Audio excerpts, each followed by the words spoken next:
MSc చేసిన 2 సంవత్సరాల్లో ఏ రోజు మీటింగ్కి ఆలస్యంగా వెళ్ళినట్లు గుర్తులేదు. ఏ రోజు మందిరంలో మీటింగ్ మానేసినట్లు కూడా గుర్తులేదు.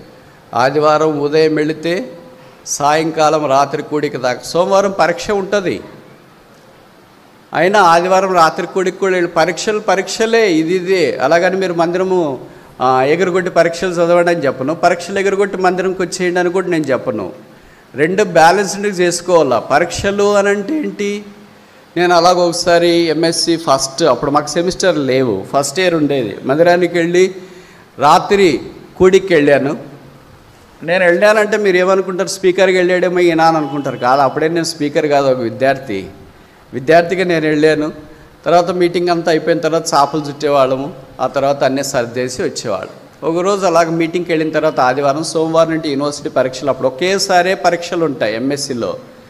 ఒక సంవత్సరము కొరకు ఒకేసారి పరీక్షలు ఉంటాయి. ఒక పేపర్ నువ్వు ఫెయిల్ అయిపోతే నెక్స్ట్ సప్లీ రాసేటప్పుడు అన్ని పేపర్లు రాయాలా. ఫెయిల్ అయింది ఒకటే కాదు. ఇప్పుడు మీరు ఎంత ధన్యలో తెలిసినా సెమిస్టర్లు ఉన్నాయి, ఇన్ని బ్యాక్లాగులు పెట్టుకొని ఉన్నారు. ఒకటి ఫెయిల్ అయిపోతే అదొక్కటే మళ్ళీ నెక్స్ట్ రాసేయచ్చు. 4 ఏళ్ళు అవి బీటెక్ అయిపోయేలాగా ఎప్పుడో ఒకసారి ఇది కంప్లీట్ అయిపోతుంది. ఎందుకంటే 4th ఇయర్కి వెళ్ళింటావు కదా, ఇంకా ఫస్ట్ ఇయర్ది ఏముంది తేలికైపోద్ది. మా దినాల్లో అలా కాదు, ఒక్కటి ఫెయిల్ అయితే అన్నీ రాయాలా, ప్రాక్టికల్స్తో సహా. ఫెయిల్ అయింది ఒకటే కాదు, ఫెయిల్ అయింది ఒకటి అయితే మేము ఎన్ని రాసింటాము. కనుక ఆ రోజు ఒక అంకుల్ అడిగాడు, బ్రదర్ మీకు రేపు పరీక్షలు ఉంది కదా అని. అవును అంకుల్ పరీక్ష ఉంది అని. అంటే ఆయన ఉద్దేశం ఏంటంటే పరీక్ష ఉంది చదువుకోవచ్చు కదా, రాత్రి కూడికి ఎందుకు వచ్చినావు ఆదివారము, అక్కడే ఉండి చదువుకుంటే రేపు బాగా రాస్తావు కదా అని. మంచి ఉద్దేశమే అది కూడా. కానీ నేను ఎప్పుడు నమ్మేది ఏంటంటే 1 సమయంలో 2:30 నన్ను గణపరచువారు నేను గణపరుస్తా. ప్రభు గణపరుస్తాడు. అదే సమయంలో చదువు మానుకోము. చదువు అంటే మన తర్వాత ఎవరైనా నెక్స్ట్ లెవెల్ ఇలాంటి సవాలు విసిరేటట్లు ఉండగలిగితే యవనస్తులు ఎంత బాగుండో. నువ్వు క్రైస్తవుడిగా అక్కడ ఉన్నాడంటే నా తర్వాత ఎవరైనా next follow me, I will not follow, I only lead. సింహం నడిపిస్తుంది, వెంబడించదు. అలెగ్జాండర్ ద గ్రేట్ ఒకసారి ఏమన్నాడు తెలిసిన? I will not fear the line that follows the sheep, but I fear the line the sheep follows. ఇంకోసారి చెప్పనా? ప్రపంచ ప్రఖ్యాతి చెందిన గొప్ప అలెగ్జాండర్ ద గ్రేట్ గ్రీక్ సామ్రాజ్యాన్ని, ప్రపంచాన్ని వణికించిన వాడు అన్నాడు, సింహపు గుంపులను నడిపించే గొర్రెకి నేను భయపడిన కానీ గొర్రెలను నడిపించే సింహానికి నేను భయపడతా. సింహం నడిపిస్తుంది. Leads. You are born to leads. You are born to encourage others. You are born to lead a great Christ centred life. ఇలాగే ఆషామాషిగా అట్లా ఇట్లా ఉండొద్దు. ఈ దినం తిరిగి లేవటానికి ఇష్టపడు. సరే, సోమవారం కథ కట్ చేస్తాం. సోమవారము ఎగ్జామినేషన్కి వెళ్ళా. నేను ఎప్పుడు నాకున్న కొన్ని చెడ్డ అలవాట్లు చెప్తాం, మీరు ఏమనుకోవద్దండి. చదివేది హాస్టల్లోనే, ఆడదాకే చదివేది. ఒకసారి టిఫిన్ అయిపోయిందా, హాల్ టికెట్ పెన్ను అన్ని జోలు పెట్టుకున్నామా, ఇంక అంతే పోతూ ఉంటాం. పక్కనోడికి కూడా తెలియకూడదు నేను పరీక్షకి వెళ్తాడని. నేను గుంపుల్లో పోను. ఏం చదివావి? ఈ క్వశ్చన్ చదివావా? వచ్చా? No, I'm a lion. I go alone, I don't go with she.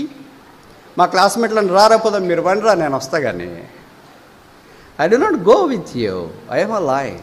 I go all alone. ఏంటి ఒక్కడే వస్తావు అని అంటే, వస్తున్నానులే, మీరు అంతా వెళ్తున్నారు కదా, అంతమంది వచ్చి ఎగ్జామ్ హాల్లో నేనేం చేయాలని. కొద్దిగా అక్కడ అడ్జస్ట్ కావాలరా. ఏం అడ్జస్ట్ రా? 7వ తరగతి నుండి అడ్జస్ట్ అయితేనే ఉన్నాం పరీక్షలు. ఇప్పుడు కొత్తగా అడ్జస్ట్ అయ్యేది ఏముంది? పరీక్ష హాల్ దాకా ఎప్పుడు నేను చదువుతా ఇట్లే పోను. పరీక్ష హాల్లోకి పోయిన తర్వాత కూడా ఇట్లే పుస్తకం పట్టుకొని ఉండి, ఏ ఇన్విజిలేటర్ ఇంక పుస్తకాలు తీసేయండి, క్వశ్చన్ పేపర్ ఇస్తున్నాము, అందరు సైలెంట్గా ఉండండి. No, I'm a Christian. I have to be all together different. ఏం చదివాను, ప్రభుకి అప్పగించినాను, వచ్చేస్తున్నాను, ప్రభువా రాస్తున్నాను. నీ దృష్టికి అంగీకారం అయితే దీన్ని ఆశీర్వదించు. 5 రొట్టెలు 2 చేపలు తీసుకొని వచ్చినాను, ఆశీర్వదించు. ఆ అంకుల్ అన్నాడు, రేపు ఎగ్జామ్ ఉంది కదా అంటే, ఉంది అంకుల్ అన్నాను. మరి ఏంటి బ్రదర్ అని అంటే, 7వ తరగతి నుండి రాస్తున్నాను అంకుల్ పరీక్షలు ఇప్పటిదాకా అన్న. ఆయనకి ఏం మాట్లాడో తెలియదు. అప్పుడు చాలా ఆత్మీయంగా ఉన్నాను కనుక కరెక్ట్గా మాట్లాడిన. ఇప్పుడు చాలా తగ్గిపోయింది. విచిత్రమేమో తెలుసా, సోమవారం ఎగ్జామినేషన్ హాల్కి పోతే ఆయనే ఇన్విజిలేటర్.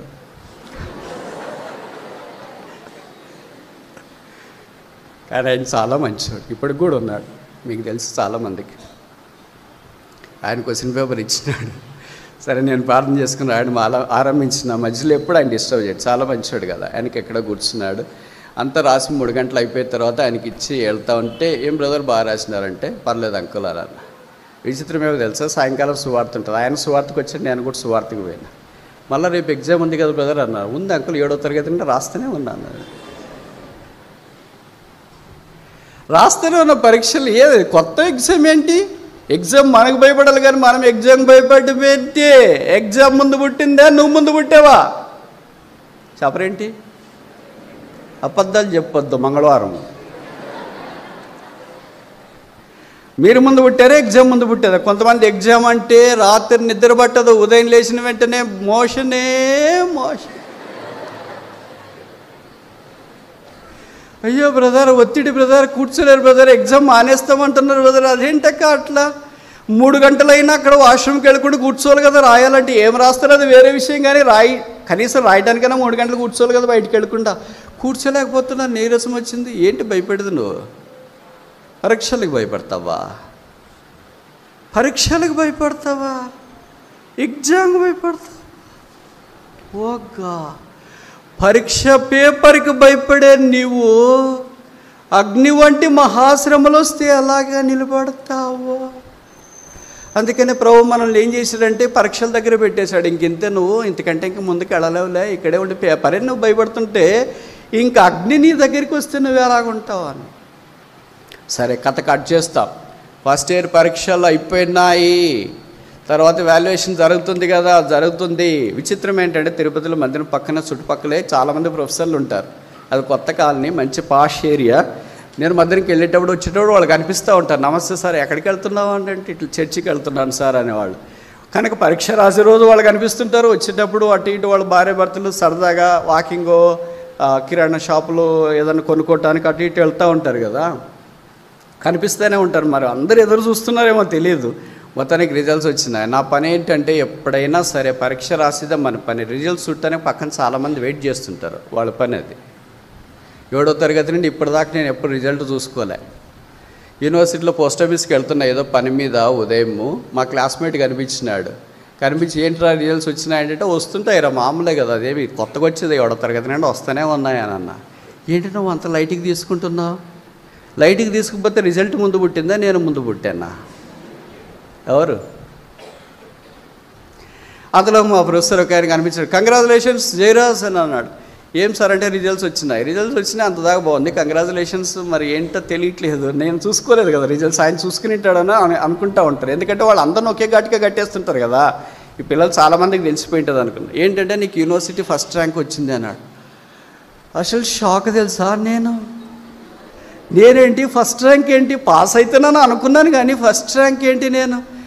నిజమా సార్ అన్న? నిజమే అని అన్నాడు. సరే, ఆయన తర్వాత మళ్ళీ రూమ్కి వస్తే మా క్లాస్మేట్ చెప్పారు, నీకు ఫస్ట్ ర్యాంక్ వచ్చిందిరా. క్లాస్మేట్ చాలా తెలివైనవాడు, కాకపోతే ఎక్కువ నిద్రపోతాడు, ఏం చేస్తున్నావు? వాడన్నాడు, నీకు ఫస్ట్ ర్యాంక్ వచ్చిందిరా, అసలు నీకు ఎట్లా వచ్చిందో ఫస్ట్ ర్యాంక్, ఏమి రాసినావు పరీక్షలో అన్నాడు. బైబిల్ రాసావా? బైబిల్ రాస్తే ఫస్ట్ ర్యాంక్ వస్తుందిరా అనే సబ్జెక్టే రాసినావు అని. తర్వాత 2వ సంవత్సరం అయిపోయింది, ఫస్ట్ ర్యాంక్ దేవుడు అలాగే రిటైన్ చేసినాడు. మొదటిసారి అయిపోయిన తర్వాత 2వ సంవత్సరంలో కొంతమంది అన్నారు, నువ్వు చర్చికి వెళ్తున్నావు కదా, మీ ప్రొఫెసర్లు చూస్తున్నారు, నీ తోక కోస్తున్నాం పెడతారు ఇక్కడ అంటే ఏమనుకున్నావు, క్రైస్తవునికి ఆ యూనివర్సిటీలో అప్పటిదాకా ఫస్ట్ ర్యాంక్ రాలేదు, రావడం కష్టం. మీకు తెలుసు కదా ఊరు సంగతి, తెలుసా తెలియదా? తెలుసు, వెరీ గుడ్. అప్పుడు భారతదేశపు ఉపరాష్ట్రపతి ఉండేవాడు కృష్ణకాంత్. ఆంధ్రప్రదేశ్ సమైక్యంగా ఉండేది, గవర్నర్గా ఉన్నాడు. ఆసియాలో 2వ అతిపెద్ద స్టేడియం అక్కడ ఉంది. అక్కడికి వచ్చి బహుమతి ప్రదానం చేస్తారు. గోల్డ్ మెడల్ వచ్చిన వాళ్ళకి కాన్వకేషన్ గౌన్లు అన్నీ వేసుకుంటారు, చూసింటారు కొంతమంది. మీరు గ్రాడ్యుయేషన్ డే అంటారు, దానికి ఇక్కడి నుండి అమెరికాకి పోతారు తల్లిదండ్రుల వాళ్ళు వీళ్ళంతా. సరే, ఆయన వచ్చి బహుమానం ఇస్తుంటే అలాగే నేను తీసుకున్న వెళ్ళాను, క్యాషువల్గా వెళ్ళా, ఎలాగ వెళ్తాను రోజు అలాగే వెళ్ళాను. అయిపోయిన తర్వాత నెక్స్ట్ డే మందిరికి వెళ్ళాం కదా, ప్రార్థన ఉంటే మనకు పరీక్ష ఉన్నా మందిరం మానేయము. ఇది చెప్పాల్సిన పాయింట్ ఇది. కనుక ఎక్కడ తిరిగేసి వచ్చినా భూమి గుండ్రంగా ఉందని ఇక్కడికే వస్తాం. పరీక్ష ఉన్న మందిరం మానేయము, రిజల్ట్స్ వచ్చిన మందిరం మానేయము. కాన్వకేషన్ అంటే గ్రాడ్యుయేషన్ డే సర్టిఫికేట్ ఇచ్చినాడు, గవర్నర్ వచ్చినాడు కదా, ఏం వెళ్తామని మందిరం మానేయము. అలాగే వెళ్ళిన రోజు మందిరంకి వెళ్ళినప్పుడు కనిపిస్తే ఆ అంకుల్ అన్నాడు, ఫస్ట్ ర్యాంక్ వచ్చినందుకు మీకు కంగ్రాచులేషన్స్ అన్నాను. Thank you so much uncle అన్న. నెక్స్ట్ ఉదయం ఆయన ఫోన్ చేసి, పేపర్లో నీ ఫోటో వచ్చింది కదా. అంటే ఫస్ట్ ర్యాంకర్స్ గవర్నర్ ఇచ్చే బహుమానాలన్నీ పేపర్లో ఫోటో వేస్తారు. అలాగొచ్చింది అన్నాడు. నేను ఆయన్ని కట్ చేసుకుని పోయి దాన్ని చూపించిన, చూడండి అంకుల్ ఫోటో వచ్చింది, మీరే చెప్పారు, థ్యాంక్ యూ వెరీ మచ్ అని. ఇప్పుడు మందికి రమ్మంటారా, ఇక్కడ కొట్టమంటారా? దేవునికి ఇచ్చే సమయము దేవుడు నష్టపరచడు. నీ స్నేహితులకి ఇచ్చేది నష్టపరచవచ్చు, నీ ఇరుగు పొరుగు వారికి నువ్వు స్పెండ్ చేసే సమయం నష్టపరచవచ్చు. దేవుని మందిర ఆవరణంలో బైబిల్లో రాయబడింది కదా, ఒక దినము గడుపుతావు 1000 దినముల కంటే శ్రేష్ఠ. దేవునికి ఇచ్చే సమయము దేవుడు వ్యర్థపరచడు. ఆ రోజు నుండి ఈ రోజు దాకా దేవుడు అనేక విషయాలు నా బలహీనతల్లో, అంటే ఇవన్నీ నేను చెప్తున్నానంటే నేనేమి అంత గొప్ప ఆత్మీయుడనేం కాదు.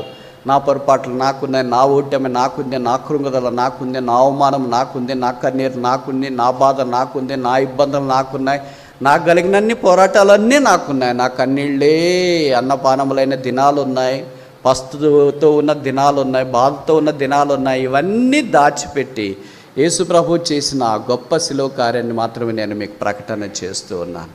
కనుక దేవుని జనమా, దేవుని మందిరాన్ని విడిచిపెట్టదు. పరిస్థితులు ఏమైనా సరే దేవుడు నిన్ను విడిచిపెట్టాడు. ఆయన ఇంటిని నువ్వు కడితే ఆయన నీ ఇంటిని కడతాడు. If you build his house, you will build your house.